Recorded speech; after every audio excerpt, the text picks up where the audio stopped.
అందరికీ నమస్తే. ఆంధ్రప్రభకు స్వాగతం. నేను మీ సంతోషి. ప్రస్తుతం మనతో ప్రొడ్యూసర్ నటికుమార్ గారు ఉన్నారు. నమస్తే సార్.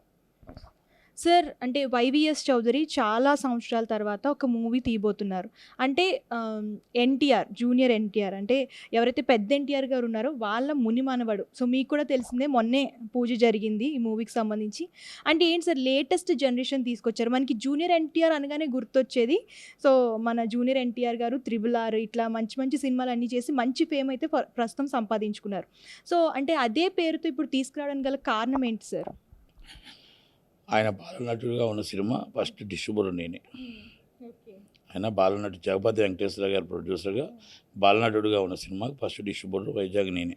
ఓకే, ఆయన cinema Janakiram guarantee Harikrishna guarantee మాకు బాగా ప్రాణం. నందమూరి ఫ్యామిలీలో హరికృష్ణ గారంటే అది ఎందుకో ఒక ప్రేమ అనుకోవచ్చు, ఒక తమ్ముడు అనుకోవచ్చు. అంటే ఆయన తమ్ముడిగా అంత మాకు ఒక అనుబంధం ఎక్కువగా ఉంటుంది ఆయనతోని, మోహన్ కృష్ణ గారితో. అలాగే ఇప్పుడు కొడాల నాని గారు కానీ వీళ్ళంతా కూడా ఒక ఇది ఉండేటప్పుడు మాకు కొంచెం మన ఉంటుంది. అలాగే జూనియర్ ఎన్టీఆర్ గారు వీళ్ళంతా వద్దా ఉంటుంది కనుక ఆయనతో మాకు బాగా అనుబంధం ఎక్కువ. కనుక వాళ్ళ పిల్లలన్నా వాళ్ళ మనవలన్నా మొత్తం నందమూరి ఫ్యామిలీ అన్నా కూడా మాకు బాగా ఒక పార్టీలకు అతీతంగా మాకు ఒక అభిమానం. ఆ అబ్బాయి అరకరేటు ఇప్పుడు కాదు, బాలనటుడిగా ఎప్పుడో చేశాడు. బాలనటుడిగా చేశాడు 2011 అనుకుంటాను, మేబీ 2013 ఆయన బాలనటుడిగా రామాయణం అనే సినిమా చేశాడు. ఆ సినిమా రిలీజ్ అయిపోయింది. ఆ సినిమా డిస్ట్రిబ్యూటర్ కూడా నేనే. తర్వాత ఈ సినిమాని జానకిరామ గారు చనిపోయిన తర్వాత ఆ అబ్బాయి హీరోగా వైవీఎస్ చౌదరిగా చాన్నాళ్ళ తర్వాత ఆ సినిమాని చేద్దాం, ఆ అబ్బాయిని హీరోగా చేద్దాం అని అనుకున్నాడు. ఆ అబ్బాయిని వాళ్ళ మిస్సెస్ డైరెక్టర్ ప్రొడ్యూసర్గా, ఆయన డైరెక్టర్గా ఒక మంచి సినిమా తీయాలనుకున్నాడు. ఇక్కడ ఎవరికి ఏ నందమూరి ఫ్యామిలీలో క్లాసెస్ లేవు, నందమూరి ఫ్యామిలీలో గొడవలు లేవు. నందమూరి తారక రామారావు గారు అభిరామ్కి అది రామ్ పేరు, తారక రామారావు గారు అని పేరు ఆ అబ్బాయికి ఉంది. కాబట్టి జానకిరామ గారి అబ్బాయి అంటే బాబాయ్ జూనియర్ ఎన్టీఆర్, బాబాయ్ కళ్యాణ్ రామ్, నానమ్మ లక్ష్మి గారు, తాత హరికృష్ణ గారు. తక్కువలందరూ అమ్మమ్మలు, నానమ్మలు, బాబాయిలే కదా. ఇక్కడ ఎవరు బయట వాళ్ళు లేరు. ఆ అబ్బాయిని 4వ జనరేషన్ రావాలి అనేది స్వాగతిస్తున్నాం. రెండోది జానకిరామ్ గారు ఎప్పుడు కూడా కళ్యాణ్ రామ్ గారు పెద్ద హీరో అవ్వాలి, జూనియర్ ఎన్టీఆర్ గారు బిగ్ స్టార్ అవ్వాలి, ఇద్దరూ కలయిక ఉండాలి, ఇద్దరు కలిసి మాట్లాడుకోవాలనేది ఒక ఆశ ఆయనకి ఫస్ట్ నుంచి ఒక ఆశ. ఆయన నిర్మాతగా బ్యాక్గ్రౌండే ఉండాలనుకున్న, ఫ్రంట్కి ఎప్పుడు రావాలనుకోలే. ఓకే, దురదృష్టం సాతు ఆయన దేవుడి దగ్గరికి వెళ్ళిపోయారు. ఇలా జరిగిన సమయంలో ఆమెకి ఎప్పుడు కూడా అండగానే ఉంటారు.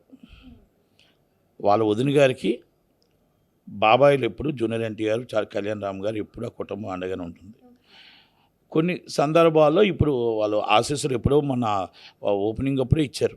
ఫస్ట్ మన ఓపెనింగ్ అప్పుడు ఇచ్చారు, ఇప్పుడు ఓపెనింగ్ ముందు ఈ నడుస్తున్నప్పుడు పూజ వర్క్లో నడుస్తున్నప్పుడు ఇచ్చారు.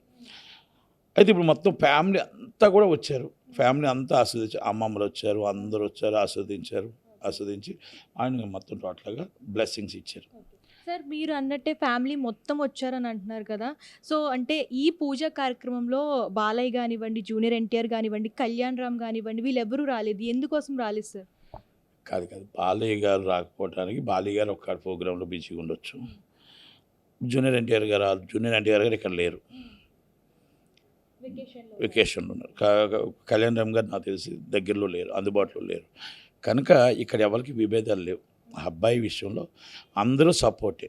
జానకిరామ్ గారి అబ్బాయి, అలాగే హరికృష్ణ గారి మనవడు, నందమూరి తారక రామారావు గారి ముని మనవడు. కనుక దాంట్లోనే ఎవరు కూడా విభేదాలు లేవు అని మాత్రం నేను చెప్పగలుగుతా. All the best and YVS Chowdary is best friend, నాకు బెస్ట్ ఫ్రెండ్. ఆయన ఈ సినిమా హిట్ అవ్వాలని కోరుకుందాం. అలాగే నాకు ఆ అబ్బాయి తరపు నుంచి నేను బ్లెస్సింగ్స్, ఆల్ ది బెస్ట్ చెప్తూ సినిమా సూపర్ హిట్ అవ్వాలని కోరుకుంటూ, అబ్బాయి super hit is the best, biggest Nandamuri తరంలో 4వ తరంలో మంచి హీరో అవుతాడని ఆశిస్తూ మనం ఆయన బాగుండాలని కోరుకుందాం. వాళ్ళ ఫాదర్ ఆశీస్సులు, వాళ్ళ తాతగారు ఆశీస్సులు, వాళ్ళ మునితాతగారు ఆశీస్సులు అందరూ కూడా ఉండి ఆయన బ్లెస్సింగ్స్ ఉండి బాగా సినిమా సూపర్ హిట్ అవ్వాలని కోరుకుందాం. వైవీఎస్ చౌదరి కూడా మంచి హిట్ రావాలని కోరుకుందాం. Thank you very much.